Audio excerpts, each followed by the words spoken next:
Good evening and back to another video. Today's video is about the pressing question that we usually come across in the education field, especially in Maharashtra, whether the LC or the TC, the leaving certificate or the transfer certificate, is a compulsory document at the time of admission for elementary schooling.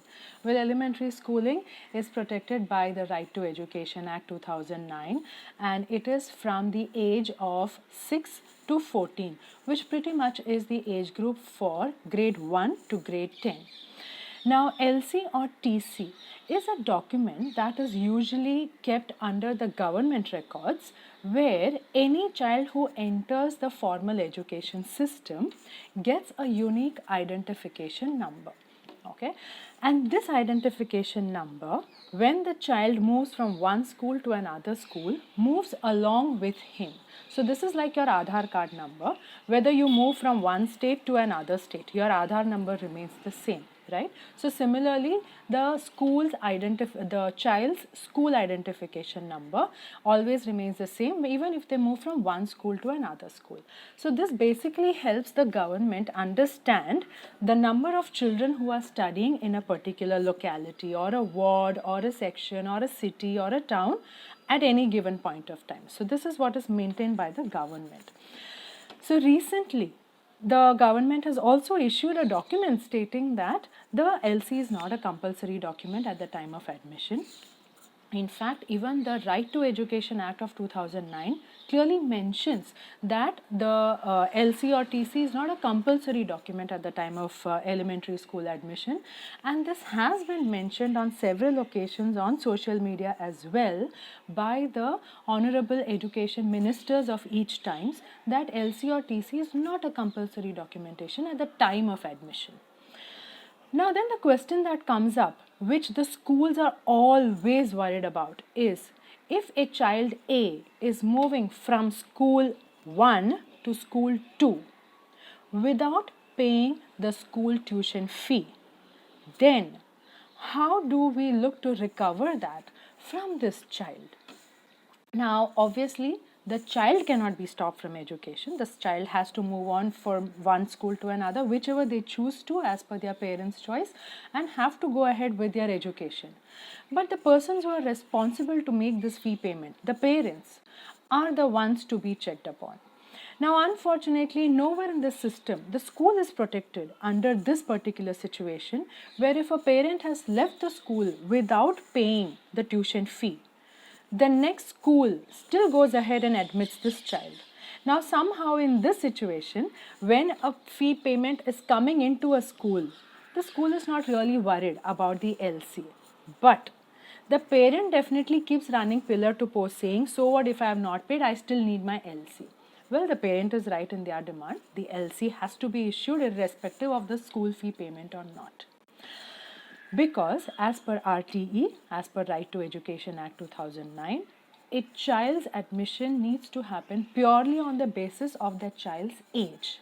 And even if the child does not have a valid age proof, the parents' age proofs can be taken as a proof to determine an approximate age of this child and be given admission into school.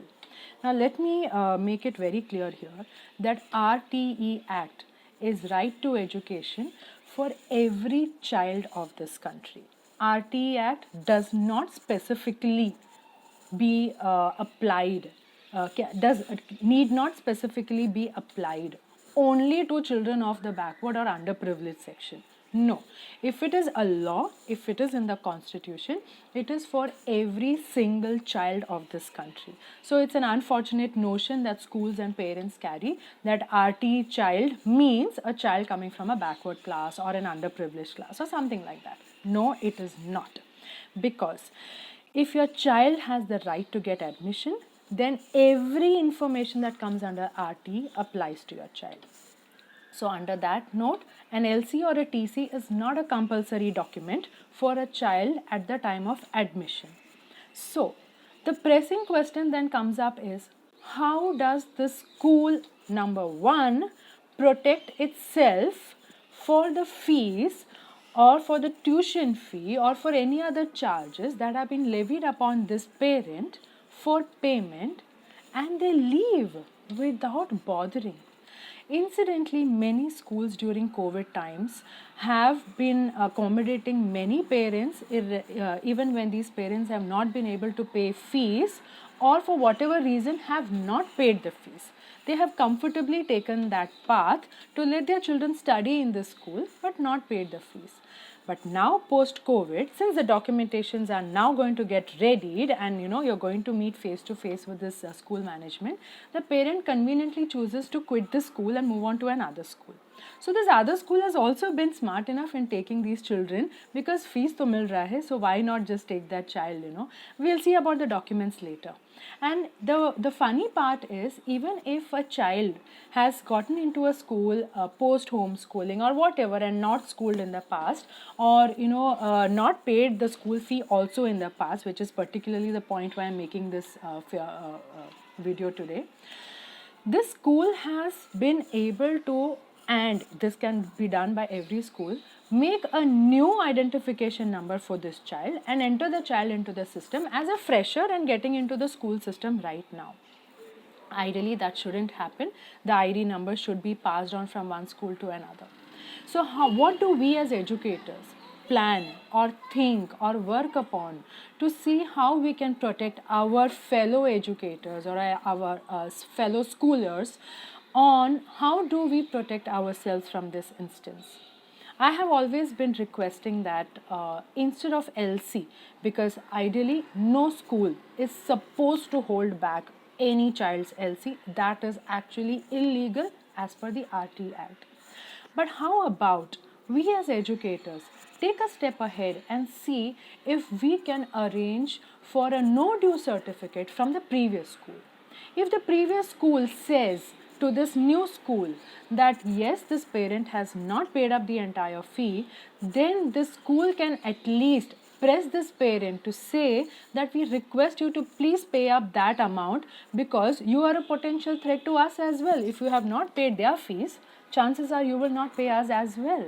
Well, ideally, as per the RT Act, no child can be denied admission, no matter what the situation. So how do we as schools protect ourselves? So the least we can do is the new school that the child is going to can give admission, but make this document a compulsory one so we as schools are taking care of each other on a very moral ground.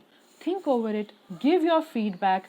Maybe we together can make a small tweak in the system and see if this can be comfortable enough for us and our fellow schoolers, our fellow school owners, our fellow principals, our fellow educators to protect themselves against such mean parents who really make a very beautiful space through the loopholes of the system. Do give your feedback. I would love to hear it. Take care and have a nice day.